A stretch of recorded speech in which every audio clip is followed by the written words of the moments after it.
Number 7 ढूंढते रह जाओगे। पहेलियाँ हमने 1 से 4 पहेली आगे के वीडियो में हमने देखी थी। आज हम पहेलियाँ नंबर 5। इधर की बात उधर में करता, उधर की इधर में बताता, चुगलखोर पर कहे ना कोई, सबके काम में आता। अब आपको ये सोचना है कि ऐसी कौन सी यह चीज़ है कि जो इधर की बात उधर करता है और उधर की बात इधर करता है, पर कोई चुगलखोर यानी कि पीठ पीछे बुराई करने वाला। अब कोई ऐसे किसी की बात करे कि हमारी बात किसी और को बता दे और किसी और की बात हो वो हमें बताए, तो हम तो उसे चुगलखोर ही कहेंगे। पर ये वस्तु जो है, ये जो चीज़ है, वो ऐसी कौन सी है कि उसे कोई चुगलखोर भी नहीं कहता है। बातें इधर उधर वह करता है और सबके काम में आता और वह सबके लिए उपयोगी भी है। तो आपको यहाँ पे तर्क लगाना है कि यह कौन सी चीज़ है ऐसी। तो इसका सही उत्तर आएगा, यह पहेली का सही उत्तर आएगा टेलीफोन। टेलीफोन ही वही ऐसी चीज़ है जिससे हम एक दूसरे से बात कर सकते हैं। पर क्या हम उसे चुगलखोर कहते हैं कि टेलीफोन हमारे पीठ पीछे हमारी बुराई करता है, हमारी बात सामने वाले को पता चल जाती है? बल्कि वह तो उपयोग में आता है कि हमें हमारी बात कोई हमसे बहुत ही दूर दूसरे शहर या गांव में रहते हैं, उन्हें अगर हमें बात कहनी हो तो हम उस दौरान तभी तो हम जा नहीं सकते, पर टेलीफोन के उपयोग से ही हम अपनी बात उसी दौरान तभी हम फ़ोन लगाते और उन्हें अपनी बात हम बता सकते हैं।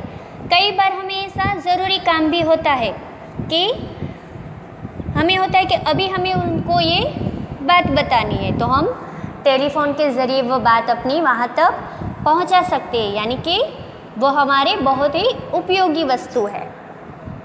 तो हमारी पहेली 5 का सही उत्तर आएगा टेलीफोन। पहेलिया नंबर 6। सोने को पलंग नहीं, नहीं महल बनाए, 1 रुपया पास नहीं, फिर भी राजा कहलाऊं। अब आपको सोचना है ये कौन सा राजा है, क्योंकि राजा जो होता है उसके पास तो शानो शौकत, ऐशो आराम की सारी चीज़ वस्तुएँ होती है, दौलत की उसके पास कोई कमी नहीं होती, तभी तो वह राजा कहलाता है। पर ये कौन सा राजा है कि जिसके पास सोने के लिए पलंग भी नहीं है और उसने अपने लिए महल भी नहीं बनाया, 1 रुपया भी उसके पास नहीं है, फिर भी वह राजा कहलाता है। तो कौन है ऐसा राजा जिसे हम राजा ही कह के बुलाते हैं? तो सही इसका उत्तर आएगा शेर। शेर वह जंगल का राजा ही है, उसके पास रहने के लिए कोई महल नहीं है, वह जंगल में ही रहता है और सोने के लिए पलंग भी नहीं है, वह गुफा में या कहीं पर भी वह सो रहता है और उसके पास रुपये भी नहीं है, पर वह कहलाता तो राजा ही है। तो शेर इस पहेली का उत्तर आएगा। पहेलियाँ नंबर 7। 3 अक्षर का मेरा नाम, पानी देना मेरा काम, प्रथम कटे तो दल कहलाऊं, बीच कटे तो बाल कहलाऊं। अब इस पहेली में आपको बता ही दिया है कि उसका नाम 3 अक्षर का है और वह पानी देने का काम भी करता है। प्रथम कटे, अब जो उसका नाम है उसमें पहला अक्षर जो कट जाए तो दल कहलाता है और बीच कटे तो बाल कहलाओ, यानी कि 3 अक्षर का उसका जो नाम है उसमें से बीच का अक्षर हम काट दें तो शब्द बन जाता है बाल। तो अब सोचिए कौन सा है ये अक्षर? तो इसका सही उत्तर आएगा बादल।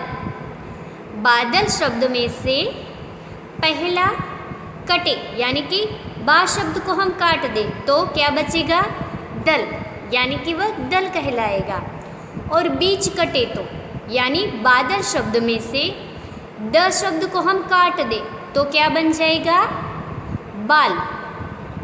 तो इस पहेली का उत्तर आएगा बादल।